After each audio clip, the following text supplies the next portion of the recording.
Hello everyone, welcome to Swati learning academy. Friends, आज हम लोग देखने वाले हैं ईवीएस यानी पर्यावरण अध्ययन के कुछ प्रश्नों को जो कि 20 जनवरी 2023 को पेपर 1 में पूछे गए थे। तो चलिए शुरू करते हैं आज की क्लास को। देखिए, पहला प्रश्न है, आप रेलवे स्टेशन पर हैं और आपको अपने होटल में जाना है। आप मानचित्र में सुझाए अनुसार रास्ते पर चलते हैं। इस मानचित्र के अनुसार आप पहले 60 मीटर ठीक पूर्व, फिर 200 मीटर ठीक उत्तर, फिर 350 मीटर ठीक पश्चिम और फिर अंत में ठीक उत्तर में 40 मीटर चलकर होटल पहुंचते हैं। होटल के सापेक्ष रेलवे स्टेशन की दिशा क्या है? ऐसा प्रश्न आपको 1-2 देखने को मिल ही जाएंगे लगभग हर शिफ्ट में। 4 ऑप्शन आपको नीचे दिए गए हैं। अब इसे हम लोग किस तरीके से सॉल्व करेंगे? देखिए, इसमें बहुत कुछ नहीं करना है। जैसा जैसा आपसे बोला जा रहा है आप वैसा कीजिए। सबसे पहले आपको दिशाओं का यानी डायरेक्शन का ज्ञान होना बहुत जरूरी है। देखिए, मान लेते हैं ऐसे आप सीधी लाइन खींचिए। ऊपर की जो दिशा है, ऊपर वाला लाइन जो है वो उत्तर दिशा को इंगित करता है, वहीं नीचे जो लाइन है वो दक्षिण दिशा को। इस तरफ पश्चिम होता है, वहीं इस तरफ पूर्व होता है। यह आपको पता होना ही चाहिए अगर आप मैप से संबंधित कोई भी क्वेश्चन कर रहे हैं तो। देखिए, सबसे पहले क्या कहा जा रहा है कि आप रेलवे स्टेशन पर है। मान लेते हैं कि यहाँ पर रेलवे स्टेशन है और यहाँ पर हम लोग स्थित हैं। उसके बाद कहा गया है कि आप 60 मीटर पूर्व में चलते हैं, तो पूर्व इस दिशा में होता है, इसलिए हम लोग 60 मीटर यहाँ चलते हैं। और फिर उसके बाद कहा जा रहा है कि आप फिर उसके बाद हम लोग उत्तर में 200 मीटर चलते हैं, तो यहाँ से यहाँ तक मान लेते हैं कि यह 200 मीटर की दूरी हो गई।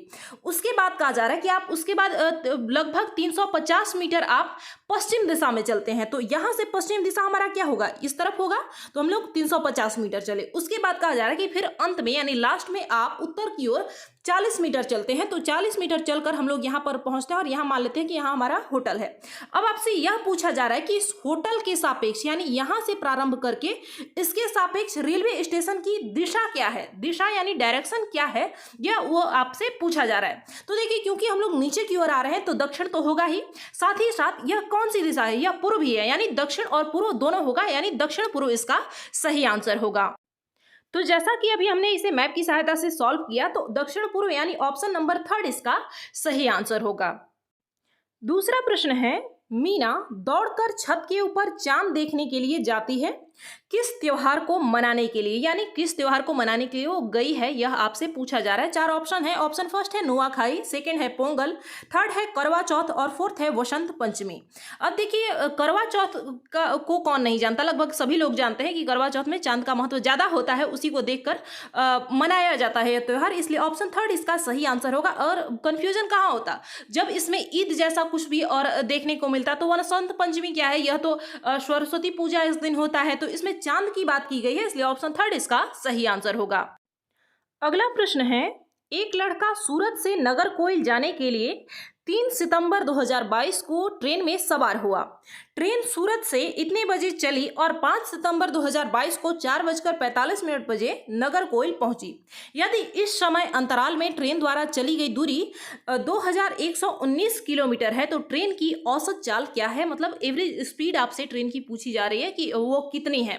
देखिए, इस तरीके के प्रश्न में कभी कभी आपसे डायरेक्शन पूछ लिया जाता है, कभी आपसे यह पूछा जाएगा कि कितना दिन उसे लगा हुआ होगा, या फिर दूरी कितनी तय की उसने, या फिर जो एवरेज स्पीड की बात है। तो देखिए, इसे हम लोग किस तरीके से सॉल्व करेंगे। देखिए, सबसे पहले क्वेश्चन में हमसे क्या कहा गया है? यही कि ट्रेन कब चलती है? 3 सितंबर 2022 को चलती है, वो भी कितने बजे? 16:15, यानी कि 4:15 सायंकाल का। ध्यान रखेंगे, 16:15 कब होता है? जैसे 24 आवर का जो टाइमिंग दिया हुआ होता है, 24 घंटे वाला, उसमें क्या होता है? 12 के बाद 1 नहीं बजता है, बल्कि 13-14 ऐसे हम लोग काउंट करते हैं, ऐसे गिनते हैं इस हिसाब से। तो इस हिसाब से जो हमारा वास्तविक जो टाइम हुआ वो कितना हुआ? शाम के 4:15 पर 3 सितंबर को चली है ट्रेन। उसके बाद हमसे 5 सितंबर के बारे में पूछा जा रहा है कि 5 सितंबर को कब पहुंचा था? 4:45 पर। जब भी 4:45 कहा जाए, इसका मतलब क्या है कि वो शाम वाला नहीं। अगर शाम वाला होता तो क्या लिखा हुआ होता? वहां पर 16:45 होता, यानी कि अगर 4:45 लिखा हुआ है तो इसका अर्थ यह है कि वह प्रातः यानी भोर में पहुंचा है ट्रेन। देखिए, अब उसके बाद हम लोग क्या करेंगे? देखिए, 3 सितंबर से लेकर 4 सितंबर 4:15 तक का उसका टाइमिंग क्या हुआ, यानी उसे कितना टाइम लगा। तो टोटल 24 घंटे लगे। 3 सितंबर 2022 को चलकर ट्रेन 4 सितंबर 2022 4:15 पर 24 घंटे उसे टाइमिंग लगा है। उसके बाद है 5 सितंबर के दिन में। 5 सितंबर को क्या वह शाम तक चली है ट्रेन? नहीं चली है। तो क्या होगा, अब सबसे पहले हम लोग क्या करेंगे, अब 4:15 शाम से लेकर भोर के यानी प्रातः काल का 4:15 तक कितना घंटा होगा? 12 घंटा होगा। तो यहाँ पर हमने 12 घंटा लिख लिया। अब उसके बाद क्या करेंगे, क्योंकि यहाँ पर 4:45 दिया गया है, तो 4:45 में से 4:15 को माइनस करेंगे तो कितना बचा? एक्स्ट्रा में हमारे पास 30 मिनट और बचे। अब इसे हम लोग टोटल को ऐड कर देंगे तो कितना आएगा? 36 घंटा 30 मिनट। अब क्या कहा जा रहा है हमसे कि हमें एवरेज स्पीड निकालना है। एवरेज स्पीड कैसे निकालते हैं? टोटल जो तय की गई दूरी है और जितना हमारे पास टोटल टाइम लगा है, उन दोनों को भाग करने पर हमारे पास जो एवरेज स्पीड है वो निकल कर आ जाता है। देखिए यहाँ पर दूरी दी गई थी 2119 मीटर और इसे हम लोग भाग करेंगे 36 घंटा 30 मिनट से, तो लगभग 58.3 यानी 58.3 इसका सही आंसर होगा। इसलिए ऑप्शन सेकंड इसका सही आंसर है। 58.3 किलोमीटर प्रति घंटा इसकी औसत चाल हो गई। अगला प्रश्न है, 6 महीने से अधिक समय तक अंतरिक्ष में रहने वाली प्रथम भारतीय महिला हैं। ऑप्शन फर्स्ट है वहीदा प्रिज्म, सेकंड है कर्णम मल्लेश्वरी, थर्ड है बछेंद्री पाल और फोर्थ है सुनीता विलियम्स। तो देखिए जो सुनीता विलियम्स है वो एक अंतरिक्ष यात्री है जो कि 6 महीने से भी अधिक समय तक अंतरिक्ष में बिता चुकी हैं और वो भारतीय मूल की हैं, इसलिए ऑप्शन फोर्थ इसका सही आंसर होगा। अगला प्रश्न है, सुलभ द्वारा रचित स्वच्छता की सुविधाओं का उपयोग प्रतिदिन 1 करोड़ से ज्यादा लोगों द्वारा किया जाता है। सुलभ अंतर्राष्ट्रीय के संस्थापक कौन हैं? ऑप्शन फर्स्ट है विंदेश्वर पाठक, सेकंड है विनोबा भावे, थर्ड है बाबा आमटे और फोर्थ है अन्ना हजारे। तो देखिए इसका जो सही आंसर हो जाएगा वो है हमारा ऑप्शन फर्स्ट। सुलभ जो अंतर्राष्ट्रीय संस्था है इसके संस्थापक जो हैं वो विंदेश्वर पाठक हैं। ऑप्शन फर्स्ट इसका सही आंसर होगा, बाकी के 3 ऑप्शन गलत हैं। अगला प्रश्न है, वाष्पन के कारण शीतलन की प्रक्रिया तब धीमी होती है जब वायुमंडल का ताप, ऑप्शन फर्स्ट है बढ़ता है और वायु के बहने की चाल अधिक होती है, सेकंड है बढ़ता है और वायु के बहने की चाल कम होती है, थर्ड है घटता है और वायु के बहने की चाल कम होती है और फोर्थ है घटता है और वायु के बहने की चाल अधिक होती है। बात की जा रही है शीतलन की, यानी ठंडा होने की प्रक्रिया को हम लोग शीतलन कहते हैं। इसमें कहा जा रहा है कि वाष्पन के कारण शीतलन की प्रक्रिया धीमी कब होती है? तेजी से नहीं कहा जा रहा है, धीमा कब पड़ जाएगा? जब वायुमंडल का जो तापमान है वो घट जाए, कम हो जाए, साथ ही हवा भी अगर धीरे धीरे बहे, अपनी जो बहने की चाल है वो कम कर देती है, तो उससे क्या होता है कि शीतलन की जो ठंडा होने की प्रक्रिया है वह धीरे होती है, धीमे होती है। ऑप्शन थर्ड इसका सही आंसर है। आप सामान्य रूप से समझ सकते हैं, जैसे मान लीजिए यहाँ पर एक कप में चाय रखा हुआ है, यह कब धीमा ठंडा होगा? जब अगर तेजी से हवा चल रही है क्या होगा? बहुत जल्दी ठंडा हो जाएगा। लेकिन धीमा कब होगा? जब धीरे धीरे ठंडा होगा, यानी धीरे धीरे हवा चल रही होगी तभी होगा। ऑप्शन थर्ड इसका सही आंसर है। अगला प्रश्न है, कक्षा 5 की एक पर्यावरण अध्ययन की अध्यापिका अपने विद्यार्थियों से भूकंप के मानवीय कारणों की सूची बनाने को कहती है। रवि ने इसका सही कारण लिखा जो है, ऑप्शन फर्स्ट है ज्वालामुखी विस्फोट, सेकंड है खनन के क्रियाकलाप, थर्ड है विवर्तनिकी यानी टेक्टोनिक प्लेट का हिलना डुलना, फोर्थ है भूस्खलन के कारण होने वाला भूकंप। प्रश्न को ध्यान से पढ़िएगा, बहुत ही आसान सा प्रश्न है। इसमें क्या कहा जा रहा है? मानवीय कारण की सूची बनाने के लिए कहा जा रहा है और रवि ने इसका जो सही कारण लिखा है वो क्या हो सकता है, यानी सीधे सीधे आपसे पूछा जा रहा है कि आखिर मानवीय कारण क्या हो सकता है भूकंप का। ज्वालामुखी विस्फोट जो है वो भूकंप का कारण होता है, लेकिन क्या यह मानवीय है? मानव का इसमें कोई रोल होता है? नहीं होता है। क्या जो टेक्टोनिक प्लेट्स हैं उनका जो हिलना है वो अगर हिल रहा है, हिल डुल रहा है, तो क्या उसमें मानव का हाथ है? नहीं है, तो यह भी मानवीय नहीं हुआ। भूस्खलन अगर हो रहा है कहीं पर तो इसमें भी मानव का हाथ नहीं है। अगर मानवीय कारण पूछा जा रहा है तो खनन के जो गतिविधि है, खनन के जो क्रियाकलाप हैं, ये सभी मानव के द्वारा किए जा रहे हैं, इसलिए ऑप्शन सेकंड इसका सही आंसर है। अगला प्रश्न है, घर हमें गर्मी, सर्दी, बरसात एवं धूल से बचाता है। कारवां या जिसे कैरेवन कहते हैं डैश पर एक घर होता है। ऑप्शन फर्स्ट है पहियों, सेकंड है नाव, थर्ड है बर्फ और फोर्थ है रेल की पटरियों। तो देखिए रेल की पटरी पर तो कोई घर हो ही नहीं सकता। रेल की पटरी पर अगर घर होगा तो वो तो खत्म हो ही जाना है। नाव पर जो घर होते हैं उसे हम लोग कारवां कैरेवन नहीं कहते हैं, ऐसा हमने पढ़ा है एनसीईआरटी के बुक में। बर्फ पर जो घर बने हुए होते हैं उन्हें हम लोग इग्लू कहते हैं, न कि कारवां कहते हैं। ऑप्शन फर्स्ट इसका सही आंसर होगा।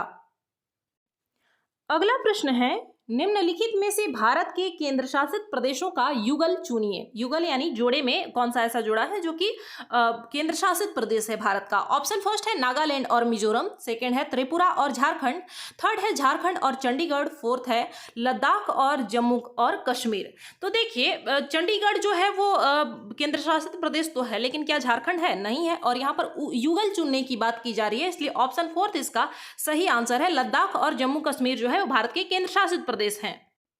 अगला प्रश्न है, निम्नलिखित में से कौन सा लिंग समानता है। ऑप्शन ए है व्यक्ति के लिंग के आधार पर भेदभाव का न होना, बी है महिलाओं तथा पुरुषों के बीच सामाजिक तौर पर निर्धारित भिन्नताओं को समझना, सी है विद्यमान लिंग भेदों तथा विषयों को महसूस करने की क्षमता रखना, डी है किसी भी लिंग के व्यक्ति के प्राप्त शिक्षा के स्रोत समान होना।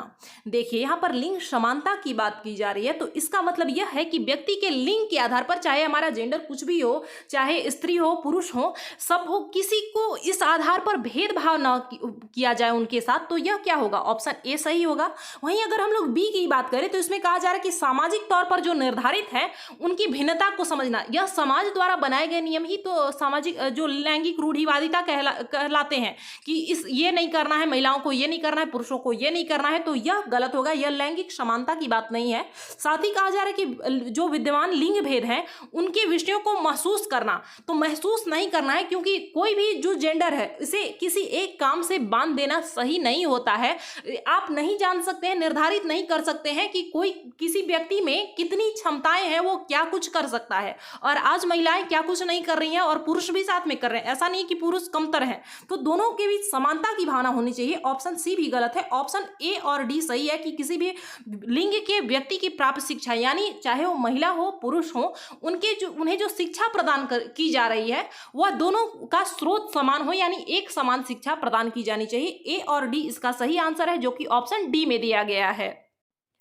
अगला प्रश्न है, भारत की राजधानी की स्थिति के सापेक्ष लखनऊ जो कि उत्तर प्रदेश की राजधानी है और चंडीगढ़ पंजाब की राजधानी की दिशाएं क्रमशः हैं। 4 ऑप्शन आपको दिए गए हैं और इनमें से आपको वह चयन करना है जो कि उसकी सही दिशा है। दिल्ली के सापेक्ष, यानी भारत की राजधानी कौन क्या है? नई दिल्ली है, तो उसके सापेक्ष दोनों की दिशा क्या है, यह आपसे पूछा जा रहा है। देखिए मैप से संबंधित 1-2 प्रश्न आपको लगभग हर बार सीक्रेट में देखने को मिलेगा। कभी आपसे तटवर्ती राज्यों के बारे में पूछा जाएगा, तो कभी किसी राज्य के सापेक्ष दिशा की बात की जाएगी। देखिए यहाँ पर हमारी नई दिल्ली है, राजधानी है नई दिल्ली। यहाँ से हमसे क्या पूछा जा रहा है कि इसके सापेक्ष पंजाब की जो राजधानी है चंडीगढ़ जो कि यहाँ पर है, इसकी दिशा और उत्तर प्रदेश की राजधानी लखनऊ की दिशा क्या है। तो सबसे पहले आपसे क्रमशः पूछा गया है, यानी आपको पहले उत्तर प्रदेश वाला ज्ञात करना है, तो वह क्या होगा? यहाँ से इसकी दिशा क्या है? यह दक्षिण की ओर यानी नीचे की ओर जा रहा है और साथ ही पूर्व की ओर जा रहा है, यानी इसकी जो दिशा है वह क्या है? दक्षिण पूर्व है। वहीं इसके सापेक्ष अगर हम लोग चंडीगढ़ की बात करें तो यह उत्तर की ओर जा रहा है, इसलिए उत्तर भी होगा और साथ ही साथ इस दिशा की ओर भी जा रहा है, इसलिए यह लाइन क्योंकि सीधा नहीं है, यह इस तरफ भी जाते हुए आपको लग रहा होगा कि हाँ इस तरफ भी इसका झुकाव है, तो इसलिए यहाँ इसका जो पंजाब की राजधानी जो चंडीगढ़ की दिशा हो जाएगी वो है हमारा उत्तर पश्चिम। वहीं जो उत्तर प्रदेश की राजधानी लखनऊ की दिशा है वो होगा हमारा दक्षिण पूर्व। इसलिए इस प्रश्न का जो सही आंसर है वो है हमारा ऑप्शन 4 दक्षिण पूर्व और उत्तर पश्चिम इसका सही आंसर होगा। अगला प्रश्न है, पृथक्करण की प्रक्रिया में बाजरे का कौन सा भाग ओखली में पीसने के लिए प्रयोग किया जाता है। ऑप्शन फर्स्ट है तने, सेकंड है बीज, थर्ड है बाली और फोर्थ है फूल। देखिए इसमें क्या कहा जा रहा है कि बाजरे का कौन सा भाग ओखली में, ओखली क्या होता है जहां पर अनाज को जो है उसके दानों को अलग किया जाता है। तो जो बाजरे की जो फसल होती है उसकी जो फसल होती है उसमें क्या किया जाता है कि उसकी बाली को काट कर लाया जाता है और उसके बाद ओखली में डालकर उससे उसके दानों को अलग किया जाता है, इसलिए ऑप्शन 3 इसका सही आंसर होगा। उसकी बाली को ओखली में पीसने यानी अलग करने के लिए हम लोग प्रयोग करते हैं। अगला प्रश्न है, वे जगह जहां तापमान अक्सर 0 से नीचे नहीं गिरता है उनके नाम हैं। ऑप्शन फर्स्ट है कानपुर और रायपुर, सेकंड है लेह और लद्दाख, थर्ड है जोशीमठ और मनाली, फोर्थ है केदारनाथ और अमरनाथ। यहाँ पर क्या पूछा जा रहा है आपसे कि 0 से नीचे नहीं गिरता है, वहां का तापमान कभी भी 0 डिग्री सेल्सियस से नीचे नहीं जा सकता है, तो वे स्थान कौन से हैं। जाहिर सी बात है कि इसका जो सही आंसर हो जाएगा वो है हमारा ऑप्शन फर्स्ट कानपुर और रायपुर जो है वो क्या है, ज्यादा ऊपरी सिरा नहीं है भारत का। जो ऊपरी उत्तरवर्ती जो राज्य हैं, जैसे हम यह बोल सकते हैं कि जो जम्मू कश्मीर और हिमाचल प्रदेश से जो शहर हैं, जो राज्य हैं, तो इनमें 0 डिग्री होने की संभावना रहती है, यहाँ अक्सर होता है, लेकिन कानपुर और रायपुर में 0 से नीचे नहीं गिरता है तापमान, इसलिए ऑप्शन फर्स्ट इसका सही आंसर है। अगला प्रश्न है, एक रसोइया बिरयानी बना रहा है तथा वह चावल व पानी को अलग करना चाहता है, वह कौन सी विधि का प्रयोग करेगा। ऑप्शन फर्स्ट है वाष्पीकरण, सेकंड है फटकना, थर्ड है निथारना और फोर्थ है हाथ से चुनना। बात की जा रही है चावल और पानी को अलग करना है, तो क्या करेंगे। इसके लिए आप सबसे पहले एक बर्तन लेंगे जिसमें चावल और पानी दोनों होगा, कुछ सेकेंड के लिए उसे शांत छोड़ देंगे और उसके बाद धीरे धीरे पानी को गिरा देंगे और चावल अलग हो जाएगा। तो इस पूरी प्रक्रिया को हम लोग निथारना कहते हैं, इसलिए ऑप्शन थर्ड इसका सही आंसर हो जाएगा। अगला और अंतिम प्रश्न है, निम्नलिखित में से कौन से सर्वाहारी हैं। ऑप्शन फर्स्ट है कौवा, सुअर और मनुष्य, सेकंड है खरगोश, गाय और घोड़ा, थर्ड है बाघ, शेर और भेड़िया, फोर्थ है बकरी, हाथी और सुअर। सर्वाहारी वो वर्ग होते हैं जो कि मांस मछली भी खाते हैं और इसके अतिरिक्त जो जंतु वाले स्रोत हैं और पादप स्रोत हैं, जैसे कि जो अनाज वगैरह है, तो ये सभी शाकाहारी वर्ग हैं। और साथ ही जो मांस वगैरह खाते हैं उसे क्या कहते हैं, उसे मांसाहारी कहते हैं, और जो दोनों का भक्षण करे उसे सर्वाहारी कहा जाता है, इसलिए ऑप्शन फर्स्ट इसका सही आंसर है। ऑप्शन फर्स्ट में जो भी ग्रुप हैं वो मांस के साथ साथ जो यानी जंतु उत्पाद भी खाते हैं और पादप उत्पाद भी खाते हैं, इसलिए ऑप्शन फर्स्ट इसका सही आंसर होगा। तो फ्रेंड्स, ये थे आपके 15 प्रश्न जो कि 20 जनवरी 2023 को पेपर 1 में पूछे गए थे। इसमें से अगर किसी भी प्रश्न में आपको डाउट है तो आप कमेंट करके पूछ सकते हैं। मिलते हैं अगली क्लास में, धन्यवाद।